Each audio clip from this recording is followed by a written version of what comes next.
पाकिस्तान में आज के दिन JUIF जमात इस्लामी फ़जल के जो नेता है मौलाना फजल रहमान, उन्होंने आज प्रेस कॉन्फ्रेंस की थी जिसमें उन्होंने धांधली का आरोप लगाया। उन्होंने कहा कि इस चुनाव में बड़े पैमाने में धांधली हुई है, जिस कारण हमारे जो कैंडिडेट्स हैं उनको हराने की कोशिश हुई है। PTI पार्टी ने अपने जो पोस्ट है PM के लिए अपना कैंडिडेट और पंजाब चीफ मिनिस्टर की घोषणा आज की है। तो पंजाब के जो चीफ मिनिस्टर कैंडिडेट होंगे PTI की तरफ से वो मियाँ असलम होंगे, जबकि PM के जो कैंडिडेट होंगे वो होंगे ओमर अयूब। इससे पहले कल के दिन PTI ने अपने खैबर पख्तूनख्वा के लिए भी कैंडिडेट की घोषणा की थी, जिसका नाम था अली अमीन गंडापुर। तो ये जो 3 कैंडिडेट हैं, इनको जब वोटिंग होगी तो ये PTI की तरफ से खड़े होंगे। तो यहाँ पर PTI ने जैसे कि रिगिंग का आरोप वो लगाता आ रहा है, और PTI पार्टी का कहना है कि उसके जो कैंडिडेट थे वो बड़े पैमाने में उनको जीत हासिल हुई थी। 180 सीटों में जीत मिली थी नेशनल असेंबली में, जबकि ऑफिसर रिजल्ट में PTI को 93 सीट दिख रही है। तो PTI का कहना है कि फॉर्म 45 के आधार में ही हम कह रहे हैं कि हमारी जो सीट है वो 180 है, और वो कह रहे हैं कि आने वाले दिन जो सैटरडे वाला दिन होगा उसमें पूरे पाकिस्तान में प्रोटेस्ट निकालेंगे, और ये तब तक प्रोटेस्ट करते रहेंगे जब तक फॉर्म 45 जो कि एक सही आकलन है, जब तक उसके आधार में रिज़ल्ट को तब्दीली नहीं कर ली थी तब तक ही इनका प्रोटेस्ट जारी रहेगा। पाकिस्तान का जो इलेक्शन है उसके ऊपर काफ़ी सवाल उठ रहे हैं, और विदेशी मीडिया और विदेशी सरकार भी इसकी आलोचना कर रहे हैं। तो उसी के ऊपर पाकिस्तान के जो फॉरेन ऑफिस के स्पोक पर्सन है उन्होंने आज के दिन कहा है कि पाकिस्तान का जो इलेक्शन प्रोसेस है वो पाकिस्तान का इंटरनल अफेयर है, और ये इसमें अगर विदेशी देश इसमें अगर दखल ना दे तो बढ़िया होगा।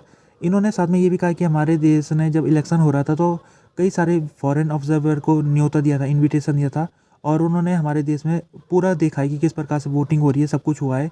तो ऐसे मौके में जब इलेक्शन प्रोसेस पूरी हो चुकी है और उसके बाद काउंटिंग भी हो चुकी है, तो इसके ऊपर अब सवाल नहीं उठाना चाहिए। इस समय जो PM कैंडिडेट है, यानी कि जो सबसे बड़ा जिसका चांसेस है सरकार बनाने का, वो है PMLN बैक कोलिशन का। PMLN के सबसे बड़े नेता नवाज शरीफ थे, तो सबको उम्मीद लग रही थी कि वही प्राइम मिनिस्टर कैंडिडेट के रूप में खड़े होंगे, लेकिन उन्होंने अपने भाई शहबाज शरीफ को खड़ा कर दिया है। PMLN के एक्टिविस्ट है, जो PMLN के कार्यकर्ता है, वो नाराज़ हो रखे हैं, और क्योंकि उनको उनको बताया गया था जब इलेक्शन कैंपेन चल रहा था कि नवाज शरीफ ही प्राइम मिनिस्टर बनेंगे। तो ऐसे क्यों किया नवाज शरीफ ने, कई सवाल उठे। एक सवाल ये, एक इसका जवाब ये मिल रहा है कि जो नवाज शरीफ है वो अपनी बेटी को सत्ता तक पहुंचाना चाह रहे थे, क्योंकि अगर वो नवाज शरीफ प्राइम मिनिस्टर बन जाते तो फिर उनका जो भाई है वो पंजाब के चीफ मिनिस्टर बन जाते, तो उनकी मरियम नवाज जो बेटी है नवाज शरीफ की, उनको कोई भूमिका नहीं मिलती। तो मरियम नवाज को नवाज शरीफ ने पंजाब का चीफ मिनिस्टर बनाने के लिए उन्होंने अपनी आहुति दे दी। अब क्या है कि शहबाज शरीफ PM बन जाएंगे पाकिस्तान के, और जो मरियम नवाज है वो पंजाब की CM बन जाएगी। इसके अलावा दूसरा ये भी बताया जा रहा है कि जो नवाज शरीफ है उनका जो इलेक्शन सीट थी लाहौर की, उसमें वो जीत तो गया ऑफिशियल रिजल्ट के मुताबिक, लेकिन जो फॉर्म 45 है उसके हिसाब से वो हार रहे हैं। बड़े बड़े भारी संख्या में उनको हार का सामना करना पड़ा है। तो 40,000 से ज़्यादा वोटों से वो हार रहे हैं, ऐसी खबर चल रही है। तो अगर आने वाले समय में ये जो इनका सीट का, लाहौर सीट का अगर मामला कोर्ट में चले जाता है, तो इनको फिर जो काउंटिंग है वो दोबारा से होगी। तो अगर इनको हार का सामना करना पड़ेगा तो फिर इनकी सीट इनसे छिन जाएगी। तो इस वजह से भी अपने ध्यान में इन्होंने ये इस चीज़ को भी रखा है, और इन्होंने अपने आप को प्राइम मिनिस्टर पद से बाहर कर दिया। जो नेशनल असेंबली सेशन होगा पाकिस्तान का, उसको 29 फरवरी से पहले तक उस सेशन को समन कर लिया जाएगा। 8 फरवरी को इलेक्शन हुए थे, तो 21 दिन का टाइम रहता है। इलेक्शन से 21 दिन तक असेंबली का पहले सेशन को बुला देना चाहिए। तो इस समय जो इंफॉर्मेशन मिनिस्टर है सोलंकी, उन्होंने कहा है कि 29 फरवरी से पहले पहले नेशनल असेंबली को हम समन कर लेंगे, और पहले दिन जो चुने हुए लोग आए, MP चुने हुए गए, तो ओथ लेंगे और शपथ लेंगे। दूसरे दिन जो स्पीकर है उसका चुनाव होगा, और तीसरे दिन जो लीडर ऑफ हाउस है यानी PM को चुनाव होगा, यानी कि PM को चुना जाएगा। उसके बाद जो PM को जब चुन लिया जाएगा तो फिर PM को शपथ लेनी है, और उसके बाद नई सरकार बन जाएगी।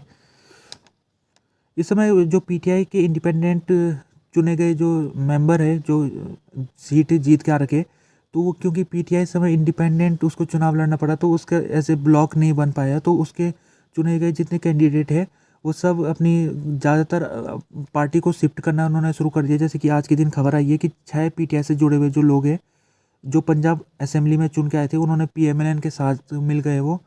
तो PTI की जो कैंडिडेट थे वो बड़े पैमाने में उनका पोचिंग हो रही है उनकी, और अभी तक 20 से ज़्यादा लोग हैं जो पीटीआई की तरफ से चुन के आए थे, उनको पीएमएलएन और पीपीपी ने अपने पाले में ले लिया है। वोटर टर्नआउट जो पाकिस्तान इलेक्शन में रहा था वो 6 करोड़ लोगों ने वोट किया था पाकिस्तान में, जो कि अगर देखा जाए तो 47.6% वोटर टर्नआउट रहा, जो कि 2018 के मुकाबले कम है। 2018 में 52.1% लोगों ने वोट में दिया था।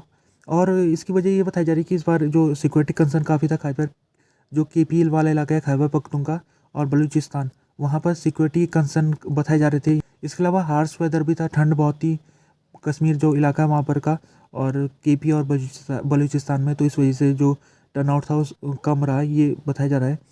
हालांकि अगर एब्सोल्यूट टर्म में देखें तो वोटर टर्नआउट 2018 के मुकाबले ज़्यादा रहा, क्योंकि अब पॉपुलेशन बढ़ गई तो ज़्यादा तो रह गई। लगभग 50 लाख ज़्यादा लोगों ने 2024 में मतदान किया 2018 के मुकाबले।